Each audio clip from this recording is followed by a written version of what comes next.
This is Joan. In this video, we've recorded an example of the reflect, share, integrate process.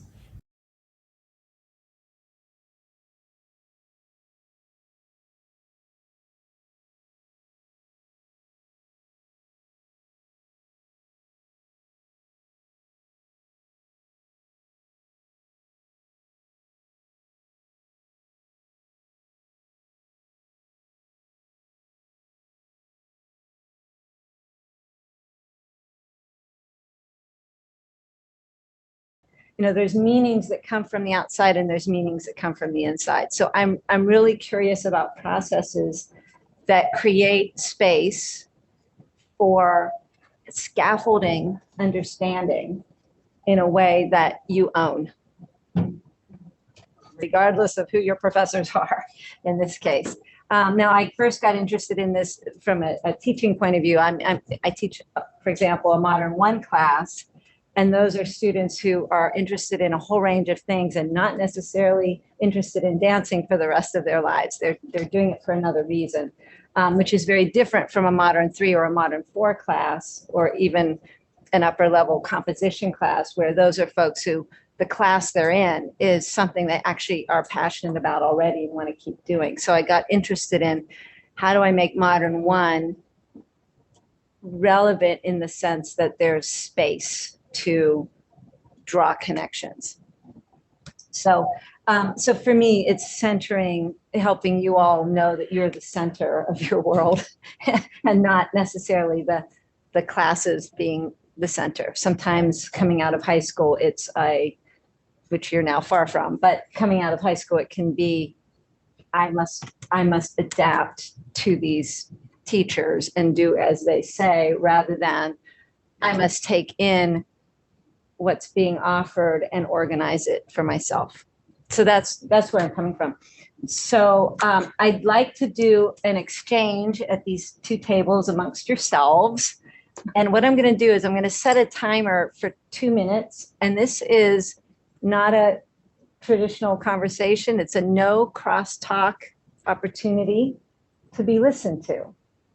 So nobody's going to debate your points. Nobody's going to solve a question or answer a question for you. It's a chance to think out loud with attention. Amongst yourselves, you can decide for a second, third, and whoever wants to start. So should we start like based off of the reflection? Yes. Okay. Yeah. Start there. Yeah. But see if it leads you somewhere else. Great. And 2 minutes may feel like a long time. I don't know. We'll see. Okay. Who's going first? Here we go. Figure out who's first.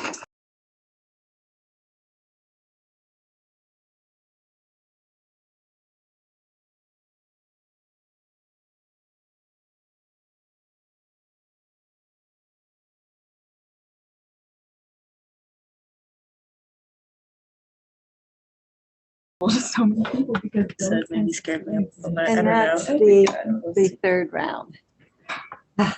Good. All right. So as you listen to each other, I'm just now curious. And what's interesting for me also is that this isn't a class. So therefore, what you all are bringing is going to be highly variable. But as you sat and listened to each other, I'm curious to know either what you heard broadly speaking, or if there were moments of common ground that you just could name with what somebody else said, or something surprising that was so far away from where you had been taking the question, but was interesting to you simply because it was a surprise. So I'm curious to hear. Yeah. I feel like, so, we're all graduating. So we're all kind of like, and we also are all studying things that aren't necessarily directly relevant to our next steps. And so I feel like we're all kind of at this point of like, we've spent the past 4 years like working really hard on these things, but now we're faced with like, all right, here's like my grad school or my job that doesn't necessarily quite apply. And just kind of trying to reckon with like, how do we contextualize that? How do we like place those experiences into the greater like trajectory of our lives and find that meaning, even if it's not going to be directly impacting that next step? That sounds scary. Ah. Sounds so scary. How's it scary? It just like to like study something for so long and then to like feel like you really want to do something different and to figure out how like that's gonna work out. It's tough. You know, you're right. It is pretty scary. I think for our table, like one of the common things is like taking classes like towards our major that like we don't really want to take, but we have to anyways. And so the fact of that, or anything else in terms of how each of you respond to that stuck with you at all? I think it's more of like you gotta do what you gotta do kind of. I think it was interesting that with Jada, I don't know if you realize this, you kind of were saying that like you're taking all these classes for your chemistry degree, but then you're like, but I don't really know if I even want to do chemistry. Maybe I should just do public health, which honestly sounds like it makes more sense with what you said you want to do. So it is.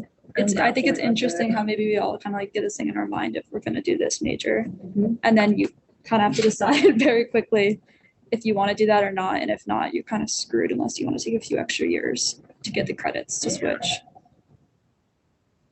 I feel like there's also a feel like picking the major you feel like will give you the most prestige. Like I've as a theater major, I've gotten a lot of. I remember one year I was in a class and I was like, oh, I won't be able to take like the next level of this because I have to take something from my theater major. The entire class started like cackling when I just said the term theater major. Like the punchline was, look at her, she's studying to do like theater things. How dare they? So it's like I've kind of like developed this like defensive, like, oh, self-deprecating, kind of funny, but like also I would do this. But I feel like there's a sense like when you're picking your major, you want to pick the one that people be like, oh, you're studying that, nice. And I feel like that kind of will push people towards majors they might not want to do. Really interesting. Really interesting. I don't want to cut you off. Any other thoughts or? Well, yeah, I was gonna say our table, it was interesting how everybody, like we all are, like Katie said, we're all kind of studying things that we're not necessarily going into directly after college, but we all kind of found meaning in those studies in certain ways. So like Katie was like, it gave you a lot of like confidence in terms of analyzing things to do those like sociology classes. And like Jacob, you got really into science communication. You realized that was like important for you. So it's cool how we kind of turned that like seeming non-relevance into being like, well, like actually it gave us some good things along the way. So yeah, that's great. So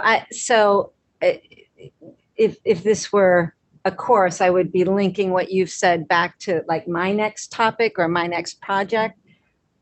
But I get to follow your lead today. So I actually have my own answers to these questions from when I was an undergrad that I want to share.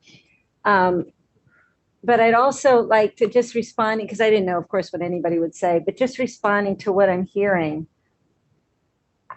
I want to just throw out the thought that the relevance piece is your existence, who you are. That's where the relevance lives. And the seniors have started to figure that out because they're saying, yeah, I'm studying this, but I'm going to do this. But you know what? It was useful to do that because it happened in you. It's where it lives. And so the scariness is when that's on the outside, but knowing that over time, you're going to, this information that, and your professors mean well, we mean so well. We really want to share these things with you because we care about them. But it can sometimes maybe feel a little bit like it's being enforced in a certain way because you got the syllabi and you got the requirements and you got the grades. You got the whole structure here, an academic structure that can feel like it's aimed at you, like you're a target rather than a vessel that's doing its own mixing. But I'm hearing differing ways of reacting to sort of what the outside is saying about what the value of what you're doing is. So, but I wanted to share, this is a piece, something I recommended faculty to do, which is tell your own story to put the context that this isn't just about you, it's about any student. So, because I was an undergrad once, and I was so careful. I was way too careful. Well, no, I was who I was. at 18, 19, 20. I shouldn't be hard on her. I thought, no, you can't take 300 level courses till you've taken the 200 level course. You have to, there's an order. I thought there was an order to things that would be safest to follow. And it took me a while to understand that may not have been true.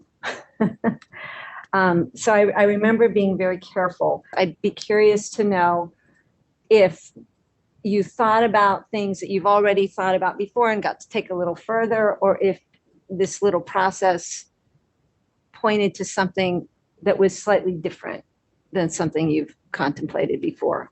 I'd just be curious to hear. I would say I've thought about these things before. Yeah.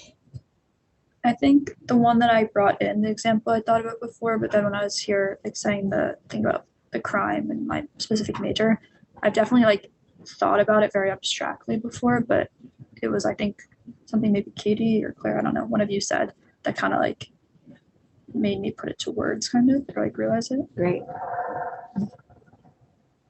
I've definitely thought about it for myself, but it was cool hearing those same feelings echoed in other people. Because I guess I always think of like you come to college, or like everybody except for me is coming to college and they're majoring in exactly what they're going into, and it's like no, like that's silly. Everybody is coping with these things. We're like other girls. Oh no, like other girls. Yeah, we're all going through the same or similar things. Yeah. I mean, because that's the thing. There are so many paths to take in life. There's so many perspectives to gain in life. So here's the thing. It's like, even if you are in a major that is directly relevant to what you're going to study, like I studied theater and I will be going to theater school. But like nothing is going to be a direct, perfect feeder into your life. It's almost like Legos. Like when you're picking up, like, don't change the shape of Legos, but all right. I know, I'm not saying, but you can fit a Lego into any number of structures. If you give me a little orange brick, I can make that like part of a house. I can make it part of a garden. I can make it part of a Death Star. I mean, an orange Death Star, but you know, that kind of thing. Yeah. Like there are so many different things you can do with it. Like, you know, when kids, they have like, I'm going to go on a Lego metaphor here. You get a whole bunch of different sets, and then sometimes you just mix them together and they just go rogue and build whatever they want with whatever they have. And sometimes you have Darth Vader at your ballet recital. I go rogue with your life. Put Darth Vader in the ballet recital. Yeah, I mean, this is right there. That's what I'm thinking about, or at least was thinking about with these particular questions. Yeah. Anyone else with just thoughts or feedback about just this very short process that you just did? I think part of why I really like this conversation is not just looking into the future, but also accepting what we're doing now. You know, like there are classes I'm taking right now that maybe I don't have like negative feelings about, but it's hard to sort of get excited about them, you know? And I think it is nice to sort of feel like, well, hey, this will apply at some point. I will get something out of this. I think that's a nice attitude to come into a class with. Yeah. Even if it's learning, it's not for you. It's an orange Lego piece. Right, exactly. I don't know where this will fit into my ballet recital, but at some point, Yeah. And again, I'll go back to it's because you're the relevant point. Yeah. In the diagram. The diagram isn't outside of yourself. The diagram is built from you. I feel like instructors will often be very comfortable bringing their own relevance to the classroom. Like that is almost their job, right? It's like, we're going to do this class and I'm going to like bring my own expertise and my own like understanding of the world. And that's going to be what I present in this class. Yes. And I think a lot of students, including myself, sometimes struggle with bringing our relevance. Right? Yes. Like we are a room full of people who also have interesting experiences to connect. And like, that is the value that we have in that room. And I think a lot of times students get into that receiving mode of like, oh, I'm just going to like soak up your relevance, you know, but like we have our own. Great way of saying it. Yeah. And for me, I think professors, all of the folks in the room with you who have been dubbed the leader of the pack for the moment because their name is on the course listing. This is partly about making space for students to bring themselves into the class. And it's partly like I teach better when I know that students are coming into my class from places that I hadn't even imagined necessarily. Like I'm just a better teacher because there's like a space in my brain for that little tidbit of information of, yeah, this person does computer science. I'm going to talk about zeros and ones, or this person is calculus, and it's like we're going to work with our sine and cosine curves here with the path and space, right? To just know that the thing that helped me understand the thing that I love isn't necessarily the door my students will be able to walk through. So how do I find all those other doors as a way to connect? Yeah.